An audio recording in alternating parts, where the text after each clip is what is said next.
Hello बच्चों, कैसे हो आप लोग। मैं इरफान और आज लेकर मैं फिर से आया हूँ रियल नंबर का जो मोस्ट इम्पोर्टेंट क्वेश्चन सब है और इससे रिलेटेड जितना भी कॉन्सेप्ट है वो सब कराएंगे। 45 दिन का हमने बोला है कि अगर आप 45 दिन मेरे साथ जुड़े रहेंगे तो हम गारंटी लेते हैं कि आपका जो है 10th बोर्ड का जो रिजल्ट है वो बहुत ही बेहतर जाएगा। ठीक है, अगर आप वही वाला काम कर रहे हैं, अभी भी आलसीगिरी के तरह ठंडा बहुत आ गया, हमसे नहीं होगा, हमसे मत पूछो ना, तो फिर नहीं होने वाला। आपको अब मेहनत करना होगा। अगर आप चाहते हैं कि आपका रिजल्ट बहुत ही बढ़िया हो तो 45 दिन तक आप मेरे साथ जुड़े रहे। कल की क्लास में हम आपको कुछ होमवर्क भी दिए थे। ऐसा नहीं कि वो होमवर्क देखकर आप सोचो दे मंगला पढ़ रहे तो नहीं होने वाला है भाई। उसके लिए आपको मेहनत करना होगा। जो क्वेश्चन हम दे रहे हैं वो VBI क्वेश्चन है और उसको सॉल्व करना होगा, प्रैक्टिस करना होगा, क्योंकि जब तक आप प्रैक्टिस नहीं करोगे आपसे कुछ नहीं होने वाला। मैथ प्रैक्टिस का खेल है, मैथ किसी का सगा नहीं। मैथ का कहना है कि ऐसा कोई सगा नहीं जिसको हमने ठगा नहीं। ठीक है, अगर आप मैथ को 10 दिन तक अगर प्रैक्टिस नहीं कीजिएगा तो वो आप उसके बाद अगर पलट के देखो ना तो आपको समझ में नहीं आएगा, अरे जा ये कथी रे, ये तो अपना समझ में नहीं आ रहा, ऐसा लगने लगेगा। ठीक है, तो आज हम लेके आए, कल हम LCM और SCF का बहुत सारा क्वेश्चन करवाए थे, होमवर्क भी दिए थे। और आज देखिए किस एक अलग टाइप का क्वेश्चन डेली हम जो ये जो 45 दिन का कोर्स है इसमें अलग अलग टाइप का क्वेश्चन हम सब सारा क्वेश्चन कराएंगे सारे टॉपिक से रिलेटेड। तो हम देखते हैं ये पहला क्वेश्चन आज का। ठीक है, क्या बोला, find the largest number which on dividing 1251, 9377 and 15628 leaves remainder 1, 2 and 3 respectively. मतलब आपको बताना है कि वो लार्जेस्ट नंबर बताना है, find the largest number which on dividing. ठीक है, जो इस तीनों को डिवाइड करने के बाद क्या करता हो कि एक में 1 देता हो, दूसरे वाले में 2 रिमाइंडर देता हो, तीसरे वाले में 3। यानी जैसे आपको बोले ना लार्जेस्ट बोलेगा तो आपको क्या करना है, सीधे सीधे HCF निकालना है।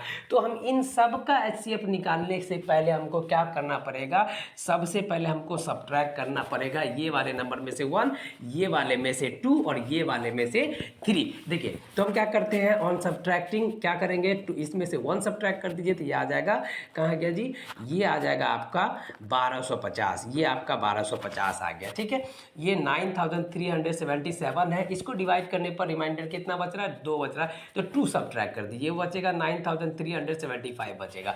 इसको डिवाइड करने पर क्या आ रहा है कि आपको 3 रिमाइंडर बच जाए, तो 3 आप सब्ट्रैक्ट कर दीजिए। ठीक है, सब्ट्रैक्ट कर दिए तो ये आ जाएगा 15625। ठीक है, अब सबका हम प्राइम फैक्टराइजेशन कर देते हैं। ये देख रहे हैं, प्राइम फैक्टराइजेशन कर दीजिए, ये ये आ जाएगा 2 6 जा 12, 2 2 जा 4, 2 5 जा 10, 625। अब देखिए तो 625 जो होता है वो 3 से तो काटेंगे तो 3 6 तो कट गया, इन दोनों का सम 3 से नहीं कट रहा है, इसलिए ये क्या करेंगे 5 से कटेगा, ये आ जाएगा 125। अगर आप इसको 5 से डिवाइड करें 25, इसको डिवाइड कीजिएगा तो ये आ जाएगा 5। अब ज़रा सा इसको देख लेते हैं। ठीक है, 9375। अब देखिए 3 का यहाँ तो 2 से तो कटेगा नहीं, 3 का नियम क्या कहता है कि सम ऑफ द ऑल नंबर, अगर सम ऑफ द ऑल डिजिट या डिजिट सम सारे डिजिट का सम अगर 3 से डिविजिबल है तो पूरा का पूरा नंबर 3 से डिविजिबल होगा। निरहुआ स्टाइल समझिए, ये 9 3 से कट गया, चलिए ये को हटाइए, ये भी 3 से कट गया, इसको भी हटाइए, ये दोनों बचा, इन दोनों का सम कीजिए, 7 और 5 12, 3 चौके 12, यानी ये पूरा का पूरा नंबर 3 से कटेगा। वो सम ऑफ करते छोड़िए, बाद में मेरे पास उतना टाइम नहीं है। ये देखिए 3 3 जा 9, 3 1 जा 3 और ये हो जाएगा 3 2 जा 6, 3 5 जा 10। ये तो देखिए ये कट गया, 3 से कटा, ये दोनों 3 से कट जाएगा, इन दोनों को जोड़िए तो 3 हो जाता, कट जाएगा, लेकिन 5 तो कटेगा नहीं, समझ में आता। अब क्या करते हैं, 5 से डिवाइड करते हैं, ये 5 से कीजिएगा तो क्या आ जाएगा, यहाँ से ये आ जाएगा 625। अब देख रहे हैं 625, यह 1 2 3 4, ठीक है, ये आ जाएगा 125, यहाँ से कीजिएगा क्या आ जाएगा 25, और यहाँ से आपका आ जाएगा 5। ठीक है, देख रहे हैं, ये आते हैं, अब इसको देख रहे हैं 15,625। ये देखिए 3 से डिविजिबल होने के लिए 5 1 6, ये कट गया, 6 भी कट गया, 5 2 7 नहीं कटेगा 3 से, तो हम करते हैं 5 से, ये आ जाएगा 5 3 जा 15 बचेगा, ख़त्म, 5 5 1 जा 5 बचेगा 1, 5 2 जा 10, 5 5 जा 25। ये देखिए 3150 और कहीं और पे 3150 यहाँ देख रहे हैं, तो ये वाला उतार दीजिए। ठीक है, 5 से लगाइए, ये आ जाएगा 625, फिर से 5 से लगाइए, आ जाएगा 125, यहाँ से अगर 5 से लगे तो ये आ जाएगा 25, यहाँ 5 से ये आ जाएगा 5। तो हमको HCF निकालना है ना, तो 1250 जो हो जाएगा 1250 को आप क्या लिख सकते हैं, 2 इंटू 2 पे पावर कितना 1, 1 2 3 4, 2 पे 5 पे पावर 4, या एक स्टेप और बढ़ा देते हैं, ये लीजिए 5 इंटू 5 इंटू 5 इंटू 5 कितना है जी 1 2 3 4, 1 2 3 4, ठीक है। ये हो जाएगा 2 पे पावर 1, 5 पे पावर 4, ठीक है। अब हम जरा सा देखते हैं 9375, ठीक है। तो ये कितना हो जाएगा 1, उसके बाद 5 देखिए 1 2 3 4 5, 1 2 3 4 5, यानी 3 पे पावर 1, 5 पे पावर 5, ठीक है। अब जरा सा इसको देख लेते हैं 15,625 कितना है जी, सब इसमें 5 है, 1 2 3 4 5 6, ठीक है। 5 into 5 into 5 into 5 into 5 into 5, 1 2 3 4 5 6, ये हो जाएगा 5 पे पावर 6। HCF के लिए यहाँ से देखिए तो यहाँ हम क्या कर देते हैं, HCF के लिए हम जानते हैं HCF क्या निकलेगा, इन सब का HCF जो निकलेगा जो हाईएस्ट पावर वाला होता है, HCF ऑफ कितना जी, HCF ऑफ ये 1250, उसके बाद है 9375 एंड कितना जी कहाँ गया 15,625 का HCF क्या निकलेगा हाईएस्ट, मतलब क्या देख रहे हैं जो कॉमन है लोएस्ट पावर वाला कौन है जी, यहाँ से देखिए 2 तो इसमें है ही नहीं, इसमें है ही नहीं, 3 इसमें है, इन दोनों में है ही नहीं, 5 है जो कि सब में है। तो लोएस्ट पावर वाला 5 कौन है, 5 पे पावर 4, यहाँ 5 है यहाँ 6 है, तो लोएस्ट पावर वाला कौन है 5 पे पावर 4, तो ये हो जाएगा 5 पे पावर 4, ठीक है। 5 पे पावर 4 कितना हो जाएगा देख लेते हैं, ये 2 तो 2 हो गया, 3 4 देख रहे 625, तो आपका जो LCM HCF जो हो जाएगा वो 625 हो जाएगा।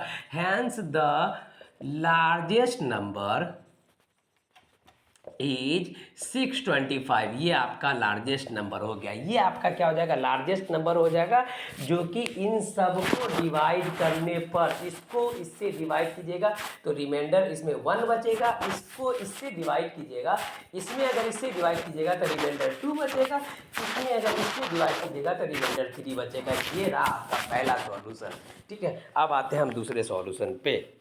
जो क्वेश्चन था उसके बाद हम लोग आते हैं फंडामेंटल थ्योरम ऑफ अर्थमेटिक। सबसे पहले समझिए फंडामेंटल थ्योरम ऑफ अर्थमेटिक होता है क्या। देखिए क्या लिखे हुए है कि every composite number can be express यानी factorize as a product of prime and this factorization is unique apart from the order in which the prime factor occurs. यानी इस कहने का मतलब है कि फंडामेंटल थ्योरम यह कहता है कि किसी भी नंबर को, समझिए ध्यान से, फंडामेंटल थ्योरम क्या कहता है कि किसी भी नंबर को जब प्राइम फैक्टराइजेशन के फॉर्म में कन्वर्ट करिएगा, यानी उसका जो फैक्टराइजेशन निकलिएगा तो वो क्या करेगा कि वह एक यूनिक नंबर को देगा। यानी ये जैसे यहाँ पे देख रहे हैं कि इसका जो ऑर्डर आता है इन विच प्राइम फैक्टर आकर जो कर रहा है कि वो क्या करेगा, एक यूनिक नंबर को देगा। जैसे यहाँ 12 देख रहे हैं, 12 को अगर प्राइम फैक्टराइज कीजिए तो 2 इंटू 2 इंटू 3 है ना, 2 इंटू 2 यानी 2 पे पावर 2 इंटू 3 पे पावर 1, ये 2 एंड 3 ये दोनों क्या, ये दोनों एक प्राइम नंबर है और दोनों क्या है, यूनिक है या नहीं है। तो यही कहता है कि फंडामेंटल थ्योरम क्या कहता है कि एवरी कंपोजिट नंबर, जितना का जितना कंपोजिट नंबर है उसको आप क्या कर सकते हो कि एक्सप्रेस कर सकते हो उसके प्रोडक्ट के फॉर्म में, product as a product of primes, यानी उसको किस फॉर्म में, जितना भी कंपोजिट नंबर होगा उसको आप क्या कीजिएगा कि उसको आप प्रोडक्ट ऑफ प्राइम एंड क्या कर सकते हैं कि उसको प्रोडक्ट ऑफ प्राइम के फॉर्म में लिख सकते हो और सारा का सारा जो होगा वो यूनिक को देगा। ये रहा फंडामेंटल थ्योरम, ठीक है। इसी के बेस पे भी हम क्या करेंगे, कुछ आगे सॉल्यूशन देखेंगे, ठीक है। तो फंडामेंटल थ्योरम ऑफ अर्थमेटिक ये है, अच्छा क्वेश्चन है, ये भी VBI है और ये भी हमेशा पूछा जाता है, ठीक है। चेक करना, चेक वेदर 4 पे power n can be in with 0 for any natural number. क्या 4 पे पावर n जो है उसका लास्ट डिजिट यानी लास्ट डिजिट 0 हो सकता है, 0 हो सकता है for any natural number n, natural number n के लिए। तो एक चीज ध्यान से समझिए कि किसी भी नंबर का, कोई भी नेचुरल नंबर जो है उसका एंड 0 तब होगा जब उसके प्राइम फैक्टर में 2 और 5 दोनों होगा।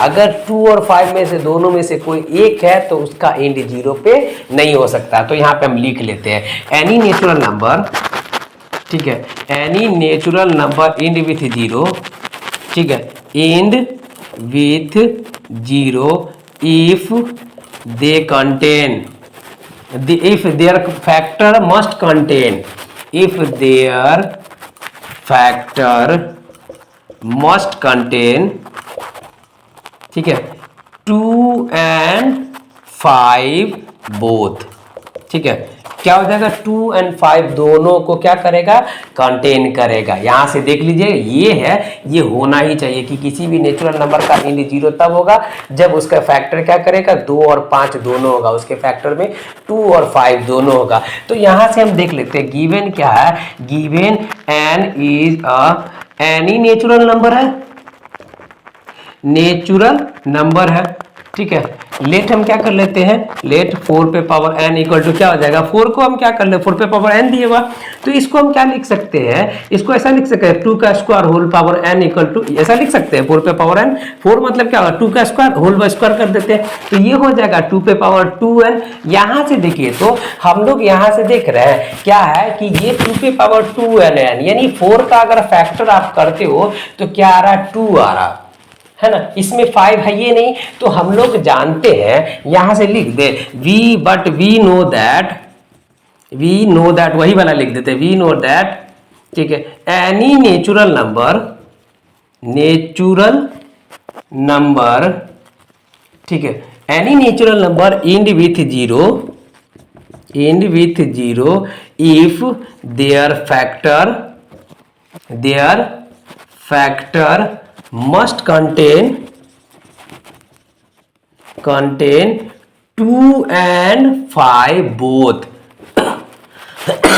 क्या होगा, 2 and 5 दोनों को कंटेन की करे रहेगा, but here we see that 4 पे पावर n only contain 2, ठीक है। यहां पे हम क्या देख रहे हैं कि 4 पे पावर n जो है वो सिर्फ 2 को कंटेन किए हुआ, so we can say that, ठीक है, 4 पे power n can not be, ठीक है, कैन नॉट बी, ठीक है, end with zero, end digit zero, end digit zero for any natural number, यहां पे हम क्या देख रहे हैं कि यह जो है ये नेचुरल नंबर n, ठीक है, ये क्या हो रहा है कि 4 पे पावर n जो है उसका लास्ट डिजिट जीरो नहीं हो सकता, क्यों नहीं होगा वो पूरा का पूरा लिख दिया, इसमें कुछ नहीं करना, इसके बाद आ सकता है यही आएगा, ठीक है, ये ऐसा देखा 6 पे पावर n, क्या यह इसका लास्ट डिजिट जीरो हो सकता है, 8 पे पावर n दे देगा, 5 पे पावर n दे देगा, इस तरह का दिया जा सकता है। तो आप इस तरह से बना के देख लीजिएगा, ये आपके लिए होमवर्क रहा, ये सब होमवर्क रहा, ठीक है। इसमें भी क्या हो जाएगा, ये 2 और 3 को कंटेन किया हुआ, इसका फैक्टर 2 and 3 को कंटेन किया, तो इसका भी इंड जीरो पे नहीं होगा। ये देखिए ये भी सिर्फ 2 को कंटेन किया, इसका भी इंड जीरो पे नहीं होगा। ये देखिए ये सिर्फ 5 को कंटेन किया हुआ, इसका भी इंड जीरो पे नहीं होगा, ठीक है। तो ये रहा क्वेश्चन। इसके बाद हम लोग देखते हैं relation between LCM and HCF. LCM और एचसीएफ के बीच का रिलेशन क्या होता है, ध्यान से समझिए। देखिए the product of LCM and HCF, LCM और एचसीएफ का जो प्रोडक्ट होता है ना, प्रोडक्ट ऑफ 2 नंबर होता है, यानी 2 नंबर अगर दिया हो, ठीक है, उन दोनों नंबर का एलसीएम और एचसीएफ क्या होगा, उन दोनों नंबर के प्रोडक्ट के इक्वल होगा। यानी क्या होता है, the product of LCM and HCF, देखिए क्या होगा, product of LCM and HCF equal to, अगर कोई नंबर ए दिए हुआ और कोई दूसरा नंबर बी दिया हुआ, तो क्या हो जाएगा, ए इंटू बी। इसको आप ये भी बोल सकते हो प्रोडक्ट ऑफ 2 नंबर, ठीक है, प्रोडक्ट ऑफ 2 नंबर, ठीक है, या इसको आप a इंटू बी लिख सकते हो। तो यहां से देखिए, तो अगर ये दिया एलसीएम और एचसीएफ का जो प्रोडक्ट होता है प्रोडक्ट ऑफ 2 नंबर होता है, तो यहां से हम एलसीएम निकाल सकते हैं। ये देखिए तो क्या क्या फॉर्मूला बनेगा, एलसीएम इक्वल टू क्या होता है, product of 2 number divided bye HCF, ठीक है, यहाँ से एक और फॉर्मूला बन जाएगा, देख रहे हैं, इसी से डिराइव कर देंगे। एचसीएफ इक्वल टू क्या होगा, एचसीएफ इक्वल टू हो जाएगा product of two number divided by LCM. ठीक है, अगर हमको ए निकालना हो तो HCF into LCM, HCF into LCM divided by क्या हो जाएगा, बी। ठीक है, डिवाइडेड बाय बी। अगर हमको बी निकालना हो तो HCF into LCM divided by A हो जाएगा। देखिए, तो इसी पे हम लोग क्या करते हैं, देख लेते हैं, प्रूव करके देखते हैं। ये देख क्या ये जो रिलेशन क्या ये सही है या गलत है, देख लेते हैं। वैसे तो ये क्लास 8 से पढ़ते आ रहे हैं क्या ना, 6 7 8 से, ये नर्सरी से है ना, उसको नर्सरी मानिए, 6 7 को नर्सरी मानिए। ठीक है, तो जैसे हम मान के चलते हैं कि एक नंबर ले, एक हम ले लेते हैं 10 ले लेते हैं, बी हम कोई नंबर मान लेते हैं 12। ठीक है, तो यहाँ से देखिए इन दोनों को अगर आप क्या कीजिए, प्राइम फैक्टराइज कीजिए, तो ये आ जाएगा 2 × 5, 12 को देखिए तो ये क्या हो जाएगा 6 और ये हो जाएगा 3। देखिए, तो एलसीएम अगर निकालना हो, ठीक है, एलसीएम अगर निकालना हो तो क्या करते हैं, एलसीएम के लिए हाईएस्ट पावर वाले को आपस में मल्टीप्लाई कर देते हैं। ठीक है, और एचसीएफ के लिए लोएस्ट पावर वाले को आपस में मल्टीप्लाई करते हैं। तो देखिए, तो हम एचसीएफ निकालते हैं पहले। ठीक है, एचसीएफ है 10 और 12 का एचसीएफ कितना आ जाएगा, देखिए तो दोनों में सिर्फ 2 कॉमन है, लोएस्ट पावर वाला तो 1 है, 2 पे पावर 1, तो ये इसका एचसीएफ हो जाएगा 2। ठीक है, 3 और 5 में तो कॉमन नहीं है, तो ज्यादा ध्यान से देखिए, तो एचसीएफ मेरा कितना निकला, 2 निकला ना, तो एलसीएम क्या होता है, एलसीएम होता है product of 2 number divided bye HCF. ठीक है, product of 2 number 10 × 2 divided by 2, देख रहे हैं यहाँ पे आ जाएगा 6, 6 10 जा 60, ये आपका आ गया 60। क्या यह सही है, देख करके देख ले।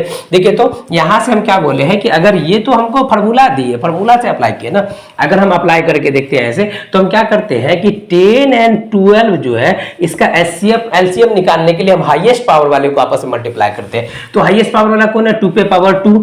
ठीक है, 3 इसमें कुछ नहीं, 3 पे यहाँ 3 है ही नहीं, तो हम लिख सकते हैं ना 3 पे पावर 0, 3 पे पावर 0 का वैल्यू 1 होता है। ठीक है, तो हम क्या है, हाईएस्ट पावर 3 पे पावर 1 है, तो हम ले ले 3 पे पावर 1। ठीक है, और 5 पे पावर 1, यहाँ से देखिए तो ये हो जाएगा 4 × 3 × 5। देखिए, तो 4 3 जा 12, 12 5 जा 60। देख रहे हैं, ये 60 और ये दोनों सही है, यहाँ से देख रहे हैं। तो आपका रिलेशन क्या निकला, LCM into HCF equal to product of 2 number, हम प्रूफ भी कर दिए, ये रहा प्रूफ। ठीक है, एचसीएफ दिया 306 का और 657 का 9 दिया, तो एलसीएम निकालना है। तो यहाँ से देखिए, तो गिवन आपका क्या दिया है, गिवन क्या है कि एचसीएफ है, एचसीएफ कितना दिया, 9 दिया है। ठीक है, एलसीएम हमको निकालना, तो एलसीएम इक्वल टू क्या होता है, product of 2 number divided bye क्या होता है, product of 2 number divided bye HCF. ठीक है, तो यहाँ से देखिए, तो इन दोनों का कर 9 × 27 बचेगा 3, 9 × 36, ये आएगा 34 मल्टीप्लाई बाय 657, ये आ गया ना। ठीक है, 657। अब इन दोनों को मल्टीप्लाई करके देख लीजिए, यहाँ से देख लीजिए इन दोनों को मल्टीप्लाई करके। ठीक है, 7 चौका 28, 4 तिया 7 चौका 28, 4 पंजे 20, 2 22, 4 6 चौक 24, 24 और 2 26। ठीक है, 7 तिया 21, 5 तिया 15, 2 17, 6 तिया 18, 1 19। ठीक है, 8 3 7 6 13 के 3 हासिल 1, 9 2 11 1 12, 1 1 2 22,338 आ जाएगा, 22,338। ठीक है, ये आपका रहा, ये आपका एलसीएम आएगा। ठीक है, एलसीएम यही आएगा।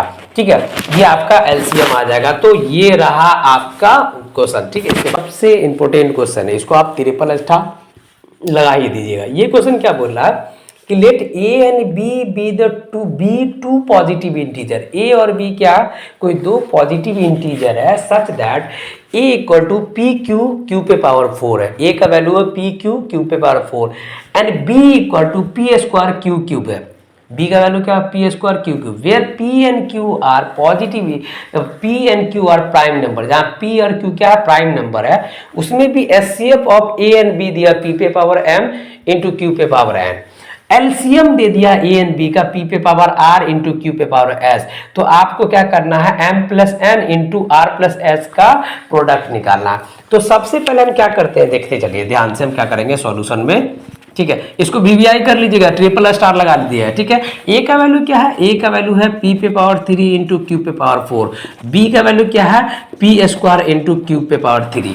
ठीक है, क्यूब क्यूब, ठीक है। तो एचसीएफ क्या निकलेगा, पहले हम एचसीएफ निकाल लेते हैं, ए एंड बी का एचसीएफ। तो हम क्या करते हैं, हाईएस्ट पावर वाले को देखते हैं। इन दोनों में पी की बात करें तो पी का हाईएस्ट पावर कौन है, पी पे पावर, सॉरी एचसीएफ निकाला है ना, हाईएस्ट पावर का, ओ कल से पढ़ा रहे हैं हाईएस्ट पावर। एचसीएफ में लोएस्ट पावर वाले को देखते हैं, एचसीएफ में लोएस्ट पावर वाले को, ठीक है। हाँ जैसे जैसे बोलते हैं हाँ सर चलते रहो, नहीं तो क्या हो गया कि हम एचसीएफ की बात करेंगे तो लोएस्ट पावर वाले को देखेंगे, ठीक है। तो P और इन दोनों में लोएस्ट पावर कौन है, पी स्क्वायर है, और इन दोनों में लोएस्ट पावर कौन है, क्यू क्यूब है, ठीक है, यानी क्यू क्यूब है। ये आपको आ गया P क्यू पे पावर 3, ये आपका एचसीएफ निकल गया। एलसीएम की बात करें तो एलसीएम जो होता है वो हो जाता है हाईएस्ट पावर वाला। इन दोनों में हाईएस्ट पावर कौन है, P पे पावर 3 एंड क्यू पे पावर 4 हो गया, ठीक है। ये आपका एलसीएम निकला, ये आपका एचसीएफ निकला। लेकिन हमको एचसीएफ क्या दिए हुआ, ध्यान से देखिए, ए एंड बी का एचसीएफ आपको दिए हुआ, यहां से देखिए एचसीएफ आपको दिया हुआ पी पे पावर m इंटू क्यू पे पावर n, और हम एचसीएफ क्या निकाले हैं, पी स्क्वायर इंटू क्यू पे पावर 3 इक्वल टू पी पे पावर m इंटू क्यू पे पावर n, ठीक है। देखिए तो P वाले का कंपेयर P वाले के साथ कर देते, Q वाले का कंपेयर Q वाले के साथ कर देते, तो यहां से देखिए बेस से बेस कैंसिल, तो यहाँ पे हो जाएगा m का वैल्यू निकल गया 2, n का वैल्यू निकल जाएगा 3। इसी तरीके से यहां से देखिए तो एलसीएम हमको क्या दिए हुआ, एलसीएम दिया हुआ ए एंड बी का एलसीएम देखिए तो ये दिया P पे पावर r इंटू क्यू पे पावर s। लेकिन हम एलसीएम क्या निकाले, देखो तो P पे पावर 3 इंटू क्यू पे पावर 4 इक्वल टू पी पे पावर आर इंटू क्यू पे पावर एस। पी से पी कैंसिल, यानी इसका कंपेयर पी वाले के साथ और इसका कंपेयर क्यू वाले के साथ, यानी क्यू का कंपेयर क्यू वाले के साथ। तो यहां से आर का वैल्यू हो जाएगा 3, एस का वैल्यू हो गया 4। अब हमको देखिए तो यहां से अब हमको क्या करना है, नाउ हमको करना है m plus n into R plus S. m का वैल्यू देखिए, m का वैल्यू 2, n का वैल्यू 3, r का वैल्यू 3 और s का वैल्यू 4। ये हो जाएगा 3 2 5 इंटू 7, ये आ जाएगा 35। ये आपका आंसर हो गया। ये VBI क्वेश्चन है, ये सबसे अच्छा क्वेश्चन है रियल नंबर का। अब हम आपको कुछ होमवर्क दे देते हैं, लेना है ना। अगर आप चाहते हो कि आपका रिजल्ट बेहतर हो तो इस सारे क्वेश्चन को, जो भी हम क्वेश्चन दे रहे हैं, होमवर्क दे रहे हैं, उसको कर लेना, ठीक है। और जब नहीं हो तो हमसे पूछना भी है, ऐसा नहीं कि करने का नहीं पूछना, ये सब सारा क्वेश्चन कंप्लीट करना है, ठीक है। आप चाहते हो कि रिजल्ट बेहतर हो तो ये 45 दिन तक आप मेरे साथ जुड़े रहिए। हम गारंटी लेते हैं आपका रिजल्ट बहुत ही बेहतर आएगा। इतना भी टफ एग्जाम नहीं होता, 10th का इतना भी टफ एग्जाम नहीं होता, वो भी मैथ से इजी कोई है ही नहीं सब्जेक्ट, ठीक है। तो हम जो 4 क्वेश्चन दिए हैं होमवर्क में, वो पहला देखिए क्या था, LCM of 2 number is the LCM of 2 number, 2 number का एलसीएम दिया हुआ इतना एंड देयर एचसीएफ इज इतना, यानी एलसीएम 375 है, एचसीएफ 5 है, उसमें से 1 नंबर 25 दिया हुआ, अदर नंबर निकालना। सबसे इजी, यानी नर्सरी का क्वेश्चन आप इसको बोल सकते हो, ठीक है। दूसरा क्वेश्चन एक्सप्रेस करना है 429 को as a product of its prime factor. 429 को जो है इसके प्राइम फैक्टर के प्रोडक्ट के फॉर्म में लिखना है, ठीक है। तीसरा क्वेश्चन जो दिया हुआ शो करना है कि 6 पे पावर n नेवर भी एंड विथ 0। ये 6 पे पावर n जो है वो उसका एंड 0 पे कभी नहीं होगा। वेयर क्या बोला, for any natural number n, क्या किसी भी नेचुरल नंबर n के लिए 6 पे पावर n का जो एंड होगा वो 0 पे कभी नहीं होगा, इसको शो करना। चौथा क्वेश्चन क्या है, positive integer a and b can be written as a equal to X Q Y square and b equal to X Y cube, ठीक है। Where x and y are prime number, find HCF of a and b and LCM of a and b। ये अच्छा question है, ये भी VBI question है। ये सब क्वेश्चन जो है एलसीएम एचसीएफ से रिलेटेड क्वेश्चन हर साल पूछा जाता है, तो इसको कर ही लेना। आप चाहते हो कि बेहतर आपका रिजल्ट हो तो इन सबको कर लेना और मेरे साथ जुड़े रहना, ठीक है, 45 दिन तक, ठीक है। थैंक यू, धन्यवाद।